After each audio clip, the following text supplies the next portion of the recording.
Hello everyone, Karen here, and I went to the farmer's market yesterday, and I know it's early, especially here in Wisconsin, especially in northern Wisconsin. We have not had a good spring, and so everything is a little bit late. So I didn't find a lot at the farmer's market, but one thing I did find, my recipe written out here, so I'm just trying to look at it a little bit. The one thing I did find was rhubarb. Everybody, I'm sure, knows what rhubarb is, but this is rhubarb. This is how you buy it, and it grows like a weed in Wisconsin, at least.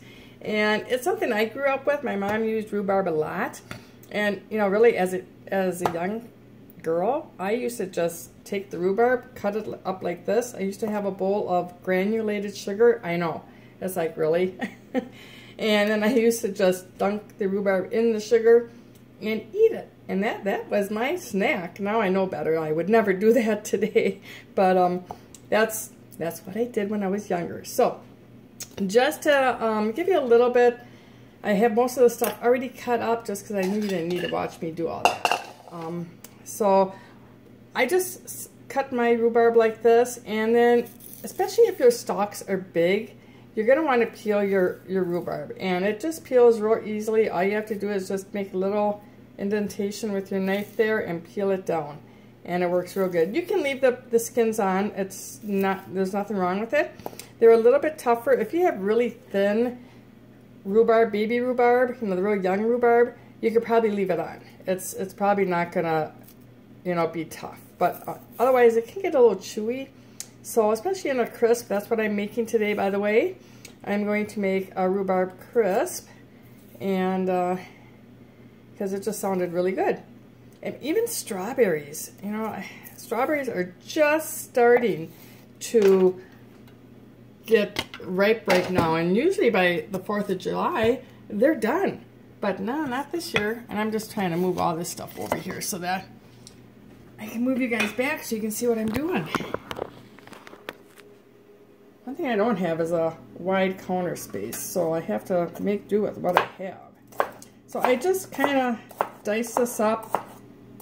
It doesn't have to be, you know, real uniform. Doesn't have to, I like to keep them smaller, you know, maybe ½ inch or so as far as size-wise. And then I'm just going to throw that into my bowl. I have 2 cups of my chopped rhubarb here. I'll put those over here. Next thing I'm going to be using is 2 cups of strawberries. So I can't wait. I had to go buy these because nobody had good strawberries. I mean, those strawberries aren't ready yet. And so I had to go buy strawberries at the store. But that's okay. So I have 2 cups of my strawberries. I just dice them, you know, just in small dices, just like that. We're going to throw that in there. And then just for a pop of color, and also because they are a superfood, I am going to throw in about ½ cup of blueberries. Blueberries are a great superfood, and I'll put in the comments or in my description all the benefits of all these fruits, especially the strawberries and, oops, got a runaway one. Doesn't want to go in my crisp. The strawberries and the blueberries. But this is, you know, your perfect red, white, and blue dessert, ladies and gentlemen. I know I have some guys watching me too. That's awesome. And I'm just going to stir this up because I want to see how this looks. I want to, I might add a few more blueberries. But, yeah, I think I am. I thought it was a ½ cup was going to be enough. But you can see it still look pretty. All right. I think I'm going to put another ½ cup, which is going, this is my 4th cup measure, by the way.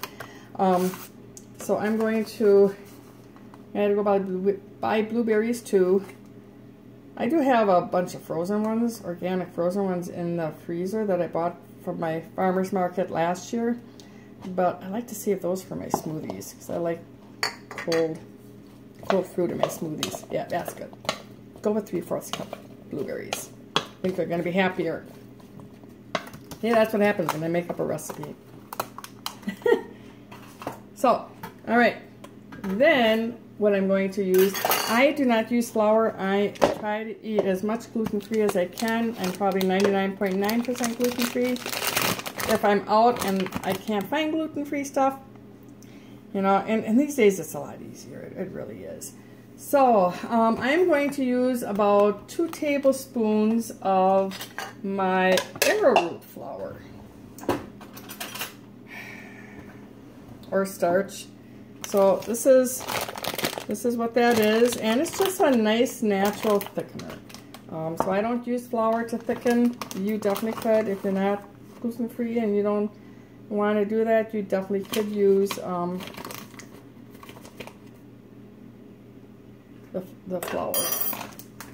But it's, for myself, it's going to be gluten-free today.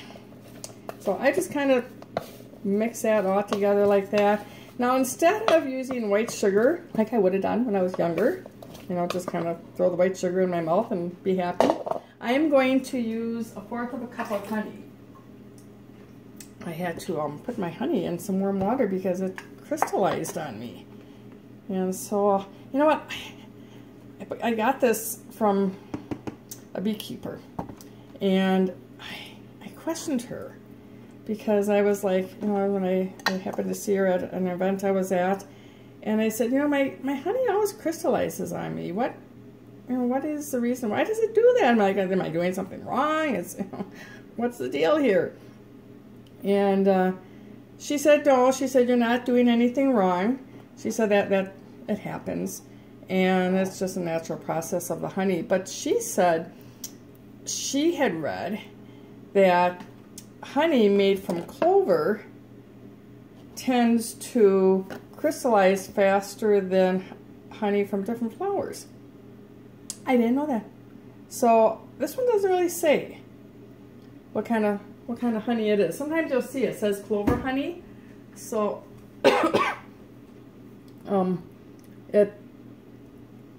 you just never know. So we'll see. So I'm going to add this to my fruit also, and that's going to sweeten up, especially that rhubarb. If you've never had rhubarb before, it's tart. That's why I used to dunk it in sugar. So you do need to sweeten it with something. So my choice of sweeteners these days is either honey or maple syrup. Maple syrup I thought was going to give too much of a strong flavor to it, so I opted to do the honey with this. One thing she did, you know, mention, because I told her I've been having what I think is allergies, because I've had it like for a month now. And she said, yeah, it probably is. She said the honey's going to help you with that. I said, I know, because it really does. The honey does help with seasonal allergies if you get the honey from your area. So don't go like to the grocery store and buy honey from Maine if you live in Wisconsin. I mean, it's good honey, there's nothing wrong with it, but it's got all the antibodies from Maine that you're not exposed to. So if you're from Wisconsin, buy Wisconsin honey. And try to get honey from your local area. So your local beekeeper is the best person to go to for your honey. So, and if I lose my voice or start coughing, I apologize. But, well, this is smelling wonderful. Doesn't it look pretty? It's going to look so pretty when it's all cooked.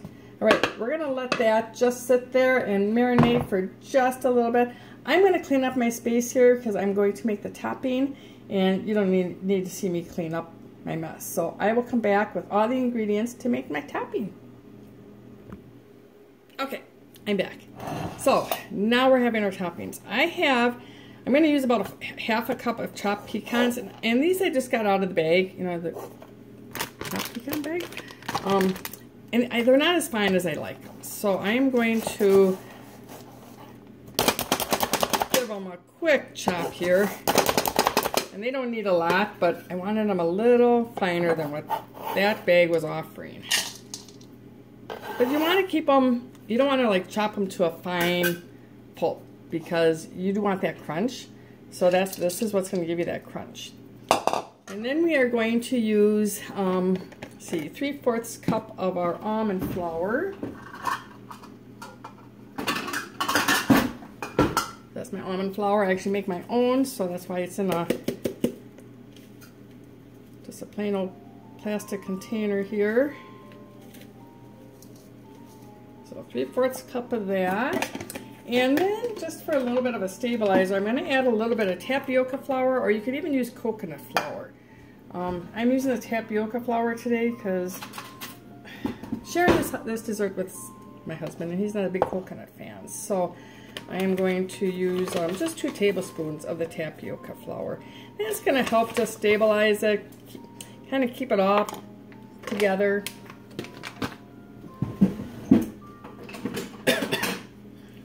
And then, let's see here, what else do I want? Cinnamon. We are going to put about a teaspoon of cinnamon in.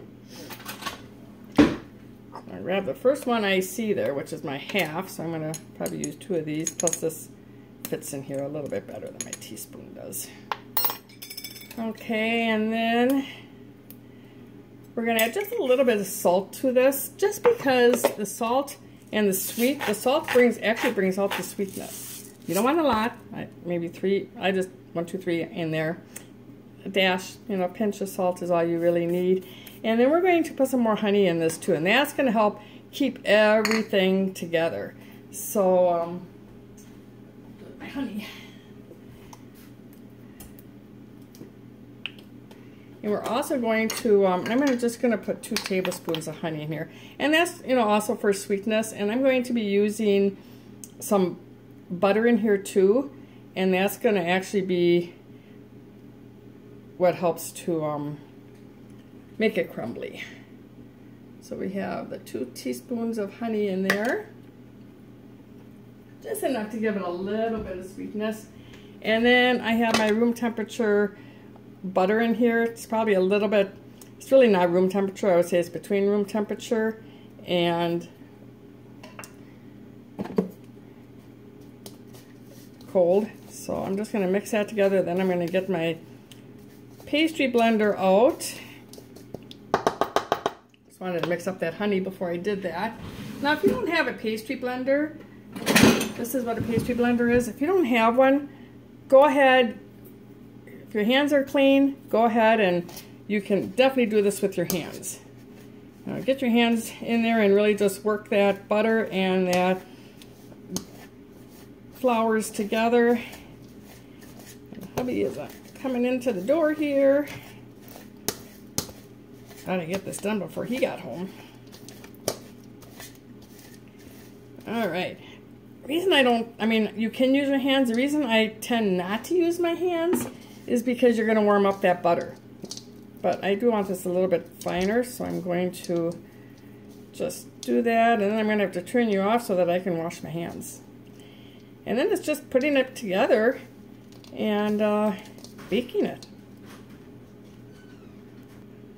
Okay, I'm all washed up. So now I just have a casserole dish. I just buttered it a little bit. Now speaking of butter, I use grass-fed butter. I believe that that's the best butter you can buy. So that's what I use. This is gonna look good, ladies and gentlemen. Doesn't that look pretty? I mean, this is such a pretty dessert. Okay, now I am also going to just sprinkle a little bit more arrowroot on top. Not a lot, just a little bit, just to catch those juices. I probably added another teaspoon. Alright, that'll just help coagulate that a little bit better. And then I'm just going to take my topping. This is my topping. This is what it looks like after I got it all mixed together. And it's okay if you have bigger chunks. That's the good part, I think. So, I mean, you have the almond flavor in here. You have the richness of the butter. You have the sweetness of the fruit and the honey. This is a good dessert. You know, who says that you can't eat healthy and have dessert too? You definitely can. Just have to make the right choices. I'm having a family get-together here soon, and I think this is going to be our dessert for that evening. So I'm going to stick this in the oven just until it's bubbly and cooked through. I'm going to say probably 25 minutes. I have my oven set at about 350, so don't cover it. Just leave it uncovered because that'll help brown the top of this. And you have your healthy dessert. Now, if you wanted to, you could, I suppose, have it with a scoop of ice cream. But, you know, we have to have indulgence once in a while. So, but it's good just like this. Just eating it out of the bowl, just like this, with the warm, you know, with the spoon, fishy warm. I can't wait. So, have an amazing day. Look for more farmer market recipes from me. It's that time of year, and I love to visit the farmers markets. So, you can expect to see some more fresh farmers markets finds in my Conscious Cooking with Karen. If you liked this recipe, please subscribe to my YouTube page. It's just Conscious Cooking with Karen, and this way you get notified when I do make new recipes. And until then, have an amazing day.